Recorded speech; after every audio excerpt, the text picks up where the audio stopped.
Hello and welcome. This is rooflemonger. My friends, Robot and Monster Girl have just been announced for Invincible Versus, our Invincible flavored tag fighting game coming out later in 2026.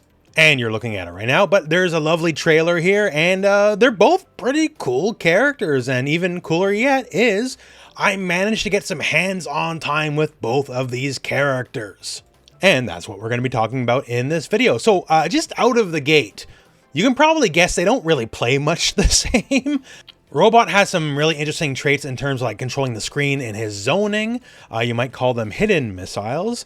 And also just a really annoying dive kick. And Monster Girl, well, just because Monster Girl's big and green and full of super armor, you might be like, oh, isn't that like Hulk? And I would say you're a bigot for making that assumption. But yeah, kind of like Hulk, I guess. Like, just dripping with armor, just big bully character, smashing their way in. Has grabs, but not necessarily command grabs, more like hit grabs. So you can use it in combos, but not necessarily a grappler in and of herself. We don't have a grappler necessarily like we have Battle Beast. It's kind of the same deal with Battle Beast, right? Not to say that there isn't grapplers, more characters to be revealed yet. There's a lot of characters in the Invincible universe after all. But yeah, this is the main trailer, and as far as the upcoming alpha is concerned, make sure to sign up. I'll have a link to sign up for you in the video description. So you can just get some hands-on time with the game yourself. It's a pretty cool game. So now let's get a bit more in depth with the characters here. So you're looking at some Robot gameplay. Robot he's a weird grab bag of abilities. I won't say he's like any one archetype in particular. Like he's got some zoning, but Cecil is the hardcore zoner, right? He's got a lot of rush down, but like Mark, the titular Invincible, he's much more rush down oriented. He's just got a lot of unique traits. Like, he's one of the few characters with a standard reversal style move. When you see the blue shields, that means armor, but I think this is also just actually invincible as well. And due to this game being, a versus game, you get pretty silly with it and get combos after the fact. The character I mentioned, the zoning too, right? So the zoning is good, but there's a cost to it. So like that first beam, right? It's quick, it's full screen, that's great. That is enhanced only. You got to burn one of your bars for that. So if you do the regular version, it'll go about half the screen otherwise. And for the other more traditional beam, that's just an actual super move. So that will take your super meter. So here you can see that beam move done when it's not enhanced. So it goes a good amount of space if it connects with the enemy, right? But it's not exactly full screen. To me, at least in my limited time playing them though, the main reason to pick Robot is two-factor, and it's the two moves you're about to see here. The rockets and the dive kick. So as far as the rockets are concerned, you shoot them and they'll just sort of home in on wherever the enemy is.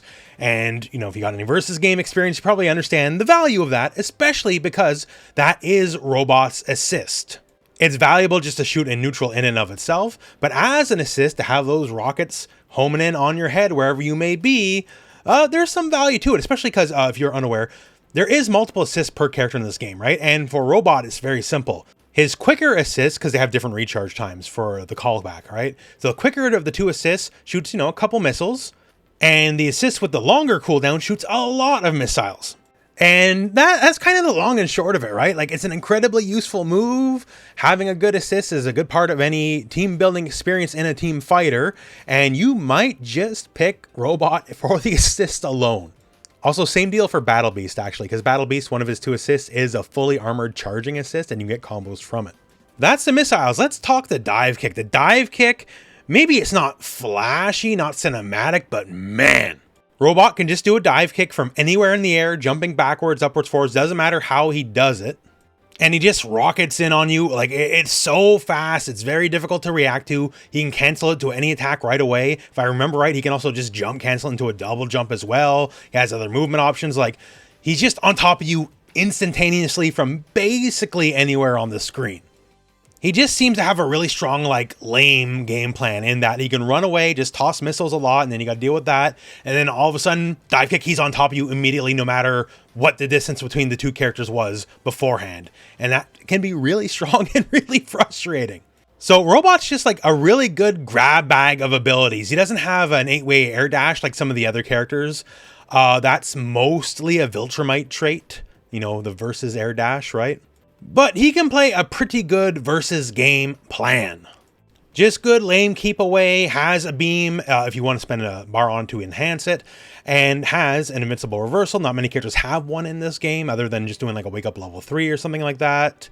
And also that reversal can be safe on block in my testing. That might change in time. Robot just seems like an interesting character all in all, like a good grab bag of abilities to work with. So now moving on to Monster Girl. Monster Girl, like, this is not a scientific character. Let's get real, right? And if you're interested in her, you wouldn't want her to be. She's a big hulking kind of character who, in her level 3 super, she'll take years off her life just to style on you, right? Transforming back to base form, then back into Monster Girl form. Like, that's not healthy for her to do, but to beat you and blow you up, sure, why not, right? In a lot of this footage, you're going to see Monster Girl turn blue a lot, right? The blue with the little shield effect, that means super armor, and she's dripping with super armor.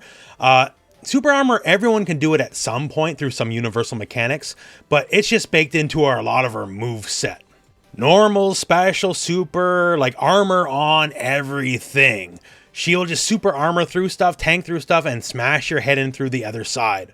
Now, being a big bruiser style character in this exceptionally highly mobile game full of air dashes, 8-way air dashes, all that kind of, like, she cannot air dash. Her air movement's very limited. She doesn't even have a regular dash. She has kind of like a hop. So she's pretty slow. As far as air movement, she does have a few dive kick style moves as well. So it's not like she can't move, but compared to like any of the Viltrumite characters, she's pretty slow motion. So she kind of earns her way through the screen with super armor, but even then, the hop. So one of the things you can do in this game that's very unique to this game is on top of EX moves, you can EX your dashes. And her EX dash, it's still the same hop as before, but it's a super armored hop, right? So she can just easily move forward while being airborne, because the hop also is like a King of Fighters hop in that she counts as airborne while doing it. So she has her access to her airborne moveset very low to the ground. So if she's beside you and she does like hop light, that is very much an instant overhead.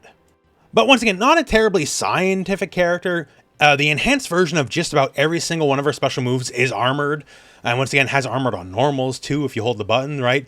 So armor, big hits. A lot of hit grabs. In my testing, no command grabs. Like you can block all of them. They're not hits in and of themselves. But it gives you time to help slow the combo down so you can see what you're doing, either to tag in a partner or set up an assist or just a variety of things. And of course, they look pretty cool at that. But basically, long story short, if you're just looking for like the big armored bruiser character that's gigantic, has gigantic normals, like her medium punch compared to like other characters' mediums is like double, triple the range. She can do a lot of that. Basically, suffice it to say, this is not the scientific character. Like, look at this super here. Like, if you pick the big green angry character, that's what you want, right? And that's what you're getting. And if that's what you want, you have Monster Girl and Battle Beast. So you got 2/3 of a team already made for you. But yeah, so that's just some of my hands-on impression with the two characters. Monster Girl is big, dumb, armored, smash you in the face, which is exactly what you'd want out of her. And Robot is a really interesting grab bag of abilities that can probably get people pretty angry between non-stop missiles and non-stop dive kicks. And if any of that sounds good to you, again, make sure to sign up for the closed alpha, link in the video description, so you can get hands-on time with the game for yourself. I've said this multiple times now, but just to say it again, we got a lot of tag games coming out here for, you know, the fighting game community. We're not hurting for tag fighters, but of all of them, I feel like this one captures the spirit of Marvel vs. Capcom the most. Although with that said, it definitely has its own flavor for sure. But that all said, that's a bit of an Invincible update for you. So, thank you very much for watching. Hope this video has found you well, and go out and play some fighting games.